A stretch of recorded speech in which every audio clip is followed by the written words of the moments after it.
It is Friday and this is your crypto news. We're going to go over the crypto news of the last few days and what's coming up and things that you need to keep an eye on and some DeFi opportunities that you may want to get into with a decent API. Let's dive in. All right, so starting off with DeFi Dungeons. Gold did their launch yesterday. Then the token had a lot of demand and then did not pump in price. I'm going to tell you why I think that is the case. So read this thread, or it's not even a thread actually, but basically the TLDR is, I've got a thread out there somewhere. They needed $3 million of USDC and they got 130 million put into the Alpha Vault. Now, they only still take 3 million, but there was a massive amount of demand for the actual token. The biggest issue, though, is the market cap should have been 30 million. Anything under that, people are selling literally at a loss. The initial pump we can see here was basically just, it went live, bots would have bought it up, and they would have had a bot race, and then it dumped down. It dumped down. And the really annoying thing is it actually dumped down to like 1.4 cents when it should have been 3 cents. Now this would have been the perfect time to buy because it was clearly undervalued, but we couldn't. I'll tell you why in a second. And then kind of came up a little bit and then it's come on down and now it's at $20 million market cap when really it should be over 30.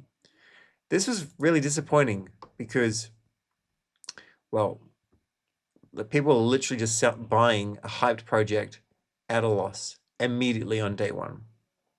The bull market is not back on, folks. The bull market is not back on. I mean, we're in a bull market, but like we've got some bearish sentiment for sure. NFT Doc did very, very well off the highs in 2023. He's talking about that he went and bought some more. He bought it at 28 million, and then it's gone down even further. Now, the biggest reason I think on why this was, and remember, I love Meteor, I love a lot of dApps, but I'm still allowed, and I still should give feedback because that's the way you improve. And the biggest issue, and this actually, this really screwed me over personally, because I would have happily deployed at 1.4 cents, 2 cents, because it was undervalued, is we could not withdraw our USDC. So in order to get, because it was so massively oversubscribed, in order to get this tiny amount of tokens, this is my tutorial wallet, I had to put in like $2,750 or something like that. Or sorry, $2,800. I got $63 worth of gold. And we couldn't get this out for hours afterwards because there was a bug. It didn't show the withdrawal button, which meant there's all this liquidity that wanted to go in, but people would go and put in 130 million and they couldn't withdraw $127 million of it. They're basically given the ability to claim $3 million worth of token, and that 127 was just sitting there in the ether for a couple of hours. And I think that actually hurt considerably the gold launch. There's a few other things on that, which we'll go over in a second. So Meteor did a post-mortem. What I want to see here is like, for Meteor, for everyone, is just go and do a incentivized test. Like everyone that goes and does this, do it on testnet. They get a tiny amount of potential MET tokens. Potentially, they meant to force it, and they just stress test these things, because this took a couple of hours to fix, and this can really hurt a project if someone's bullish on it, and then all their liquidity is stuck in a smart contract. Actually, it wasn't even stuck; it was just a UI glitch. It really shouldn't happen. So this is like for every team. We're past this period where we should be making these mistakes. We can test stuff, and we can get, you don't even have to test it with that many people. You can just test it with 100 people. They mint a token, and you check it on DevNet, on testnet. Now, there's another token that launched via an Alpha Vault. This was with Bonk.live. I wouldn't deem that this had much success. It was relayed in like the tweets and Telegram and whatnot. But people that entered, they were slightly up initially. They're up like 10%, now they're slightly down. This was for the Spice Vault. I do need to give some feedback to Bonk Live, so I'll reach out to Tom again and book a call. But this is, Bonk Live needs to improve a few things, and you got to be careful if you're going to use Bonk Live because you don't get the same amount of traction that you think you might necessarily get. Like the tokenomics here, I think they raised like 200,000 for like 0.5% of the supply, so like a really low amount. And in the end, I gave some feedback. We'll skip that one.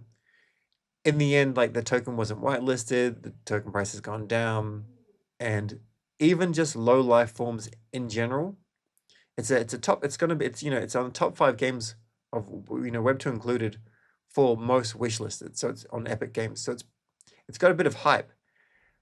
But if you go to their Twitter and come out here, like the first video, Interspice, gives us no information which is kind of valid for us to get excited about a token. You also needed to stake 9 million bonk in order to enter this. In the end, can't see it here, but they raised, it was oversubscribed, but the token didn't do well either. They basically raised 200,000, and the average vault price was, you can see it here, 0.3058. Now the price that it currently is at, if we flick this back to price, it's slightly down, and we saw another like big pump up and then a big move down. So someone has to fix the way that launch pads are doing these tokens, because they're not working and people are getting scared, I think. Anyway, you can check this out if you like it. Like I'm all down for more and more games. That's 100% valid. But I think what we need to see is successful token launches. And I'm hoping MetaDAO does really well there, which we'll cover a little bit later on. Now, Donald Trump has put out this video here. Undisputed Bitcoin super. He's just reading a script from a teleprompter. There's no understanding of anything goes on. So it's nothing super bullish. But hopefully this indicates there's more and more pro-crypto people coming to Congress, which will start to get us excited soon. The SEC does confirm that Bitcoin and crypto mining does not violate securities laws. Thank goodness. Took a little bit of time, but perfect. Now, having a quick look at the market state in general. Let's move it up so you can see everything here. Still like a bit of red, a lot of uncertainty here. We haven't flipped like properly bearish, so we're still holding the line, and I'm hoping we continue to hold the line. And with Sol, it's going to take quite a bit of effort to go up. So the best thing we can do is just build and use dApps and farm and just have fun. Our fear and greed is at 31. The time to buy, of course, is when it's like 10. Now this is like, it's still fearful and it's boring. And boring markets mean, people just kind of lose interest, which is why I'm covering DeFi dungeons a lot, because I think it'll be fun while we wait for things to get more exciting. One thing that could be fantastic is Paul Atkins, long-term crypto advocate, is set for a Senate hearing on March 27th for his nomination as SEC chair, succeeding Gary Gensler.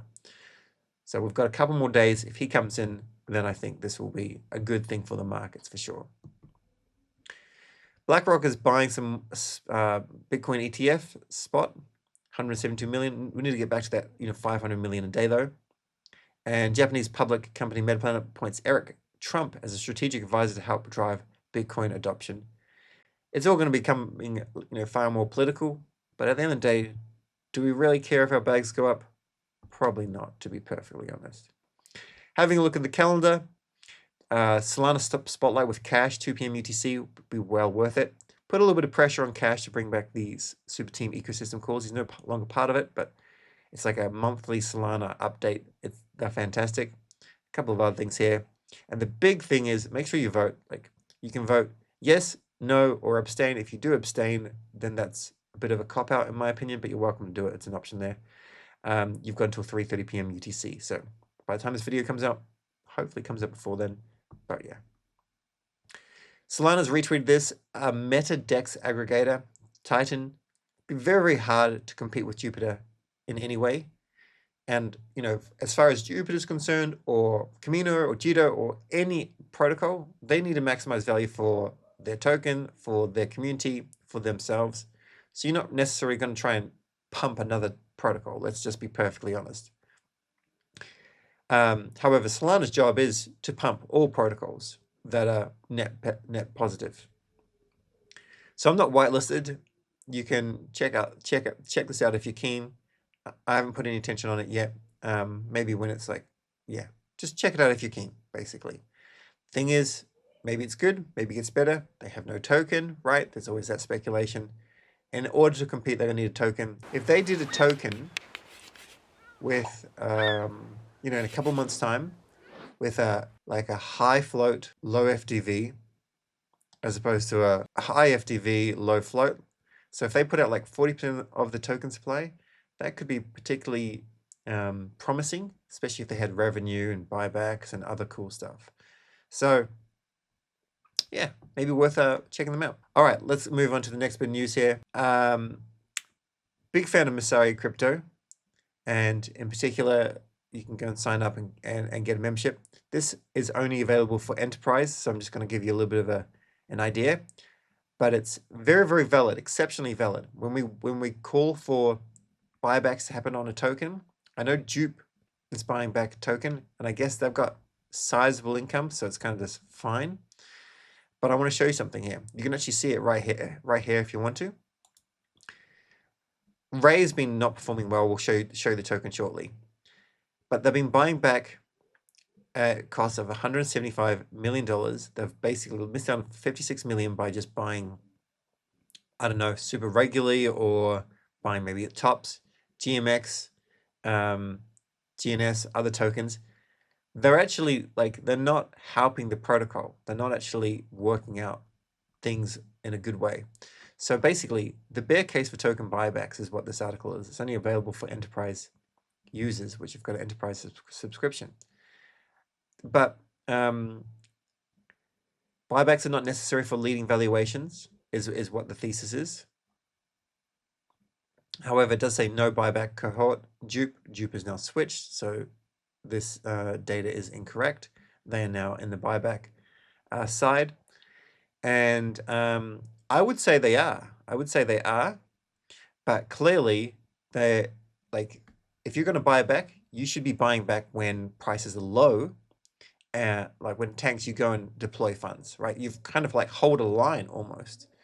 I think that would be a better bet, having a massive limit order for Dupe at 48 cents as opposed to going and buying Dupe at $1.10.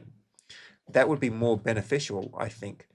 And then the big thing to keep in mind is whatever protocol you are working with, you want to see them use their revenue to have runway for the bear market, like a sizable runway, but also to go and add more tools to whatever everything is, needed to be developed in their ecosystem.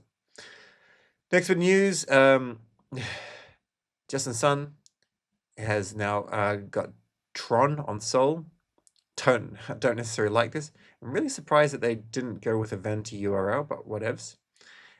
Tron is now on Solana, and that could be good for normies once it kind of pumps. Or if you want to, Tron can pump at different times, and you have to go to a centralized exchange. Now you don't. You can just copy this, go into Jupiter, buy some, sell some, buy some, sell some. So it could work pretty well with TA as well, and it could be worked pretty well. So let me just follow him actually. Not a big fan of Justin Sun. He's a smart dude, but extractive to the ecosystem for sure. But yeah. All right, Dupe calendar stuff. Here it is. Biggest thing is the vote ends today. Now, Jupiter Exchange Ultra users have experienced zero sandwich attacks. Sandwiching is when you buy a token and someone buys it just before you, and then they eat the slippage, and so you get a worse deal. And it's because of just MEV. This happened the other day on Uniswap, where someone swapped with massively high slippage, 250,000 USDC into $500 worth of USDT, or the other way around. It was terrible MEV. And Jupiter Ultra has had zero sandwich attacks in the last 7 days, so that's pretty epic. Pump Fund has introduced Pump Swap, their new native DEX. They have zero migration fees, more liquidity, and creator revenue sharing is coming soon. So it's probably going to put a bit of effort, a bit more fun into Pump.fun. The sad thing is GoFundMe is going to have a hard time gaining traction, I feel. Pumpkin is also going to have a hard time. These guys will put out a token probably, and it'll do really, really well. Most likely. They're having a quiet period now, and I hope that things kind of improve. But yeah, in general, they haven't really added anything really special, and the UI is like kind of horrendous, but it's hurting Radium significantly. And now it's all aggregated on Jupiter, which will of course mean that Radium gets hurt the most out of this. So you can just buy it from Jupiter. So this is sadly what's happened to the Radium token price. If we have a look at the actual price, the kind of height was like a couple months ago, $8. It's just absolutely rocketed down. The all-time high was like $15 or something quite high, $16.83 in 2023. But if you have a look at the market cap, because more and more supply came onto the market, if you're looking at this chart, which I wasn't, I thought they would continue to do well. I didn't realize that I didn't even think Pump.Fun would go and launch a competitor, and they did. And now the bull thesis for Radium, which I never really fully backed, I don't think it exists anymore, which is sad because I've got a whole lot of Radium. There is one alternative though. If Radium can bring back their accelerator, which was a major success in 2021, and become a premier launchpad that does, fantastic launches, if they can bring that back, I think it'll do well. They're also looking at bringing their own kind of Pump.Fun meme coin style, so that could also work well. But I'm a fan of what worked before. Maybe the metrics show, maybe the metrics don't show. Backpack says, welcome to season 1. I think there's a post here. No, that's it. And basically, this is a points program. So if you want to use like an exchange, a centralized exchange, this could be good. If you've been using this, you've already been distributed points. There's 0 prior allocation of points. I'm not using Backpack, but maybe I'll check it out. And we've got a little bit of news from MetaDAO. So this is more specialist, but I'm aiming to make this far more normie friendly, just because I believe in what MetaDAO is doing. Sanctum mobile app decision. Market will be going live in 5 days. If you're a fan of JitoSol and JTO, this token, make sure you go and vote on this NCN grant, which is related to Switchboard, the Oracle service. And keep in mind that like Switchboard doesn't have a token. This is pure speculation on my part. But if I was Switchboard, I would go and allocate a small percentage of tokens to people that actually trade this market. Not saying they will. I'm just saying that's how you'd reward people that believed in your product. Mountain token launch from the new MetaDAO launchpad is slated for March 31st. So I'll reach out to the team and I'll ask, can we like do a stress test here? We want to have this seamless as possible. I don't want it to go in cold with bugs, but we'll have to see if it's all ready. But this I'm very, very excited for. And the reason why is like most tokens are just horrendous, right? And I haven't seen the tokenomics, and we need to like have a look at this. But this has just been governed by what the community wants based on trading, not just voting yes or no, but based on trading. Will they push the price up, or will they push the price down? It's complex, but it's brilliant. And Mountain will allow you to be an LP in an investment DAO that gets access to high quality deal flow through Mountain DAO events. Mountain DAO does 2 things a year. If they end up doing more and more and more, they have access to all these killer devs on Solana, and they'll have access to tools and connections. Solana is being outpaced by Ethereum in terms of like actual building stuff because of maybe Solidity's easier, maybe there's just better tooling, they've been around longer, there's more devs or whatever. But behind the EVM world, I believe Solana's next, like Rust development and whatnot. And as this grows, like just all of Solana does well. And if there's something promising, then Mountain DAO can say, hey, look, this is promising. We want to mentor you, and we want to invest this amount of money into your startup, and we want this amount of tokens. Maybe those tokens become part of the Mountain DAO. And so Mountain itself could become like worth, hundreds of millions of dollars. And it should be a multi-cycle token, not just a one-cycle token. So that's what I think is cool. Anas from Flash Trade is changing things for token generation events for his team. And so the team will have 0 tokens at TGE and will only earn tokens on product developments determined by Food Target governance. He went over this last year at Breakpoint. Basically, I can't remember if it was private or not, but quite bullish for this. of course, this is flash rate. It needs to see more volume, and I need to see more of a breakdown on tokenomics for it to be like properly bullish. That token that I was referring to before, Spice, is now live on Camino, and there's some juicy rewards. So I hate to say this, but get in, get out, make some money. It's probably not a long-term kind of play. So I entered this 40 minutes ago, if that. Okay, I'm already down. Major Spice token keeps on dipping. Okay, that's a shame. Which is what happens in the space. But I have some Spice to claim, and I do have some JTO. And if we have a look at the overview, the TVL is very, very low. So the fees more so for the Spice reward and the JTO reward is pretty delicious. So I might stay in this until it kind of drops below 500% APY, and then I might exit. I'm hoping that offsets my impermanent loss, because it looks like the Spice token is still dropping. One annoying thing is Bonk Live has not got the green tick for Spice, but this is the correct one. But you can find it on Camino site. All right, next little bit of news, and then we'll be ending it up very shortly. If you're in the Monad ecosystem, if you watched the tutorial, if you're playing over there, remember it's a boring market, so go and do some airdrop stuff. Monoverse and Monadians are teaming up, and together we're entering the world of Momos. It's a limited Momo NFT collection, 555 supply. It's launching on testnet. And how to grab whitelist, make sure your notifications are on. Stay tuned for more updates. So I'll tweet it out when I see it, but this would be worthwhile. Hard to get this, but I think it would be worthwhile. Another really important thing is the number of X accounts that have been attacked, and it looks like it's inside, like an inside job. So Watch a Guru, their account was hacked today. They sent a message to an ex-employee 2 weeks ago after they suspected an attempt was made to compromise their account, and this goes through the breakdown. Basically, it looks like everything valid, but there's like something that's just a little bit off.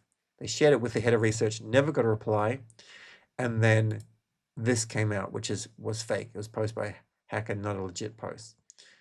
So my takeaway here is, I'm not going to go FUD X with their millions and billions of dollars of legal funds, but it does seem that there's someone at Twitter that could potentially be accessing accounts or allowing others to access accounts, potentially. We don't have confirmation of this, but we've seen like so many high-profile hacks from people with good security standards. So my take home is, like, this is no longer a super trustworthy source of information. You have to be very, very mindful when something looks fishy. You have to just be like, okay, I don't trust it. It's hard. I don't really know what to say. This is quite a shame. Now, Zach XBT has done a massive investigation into the alleged identity of the mysterious hyperliquid whale who profited 20 million via high leveraged positions over the past couple of weeks. And he did a great bit of investigation, and he's basically found out this person's account is this one here. And this person has not said anything since 2015, and then says is basically it is the right person, and the TLDR is, because we were all wondering, like, who is this hyperliquid whale? And Zach has found them. The TLDR is, it's not an exchange. It's just someone that likes to gamble. They've exploited casinos in the past, and they've even been arrested for doing this, maybe gone to jail. I can't remember exactly everything I read. But the TLDR is, you don't worry about following that gambler, because they're just a gambler. There's no special news. It's just profiting off everything. Thanks for watching. We'll be back soon with more videos. In the meantime, subscribe and then check out these two videos over here. Cheers.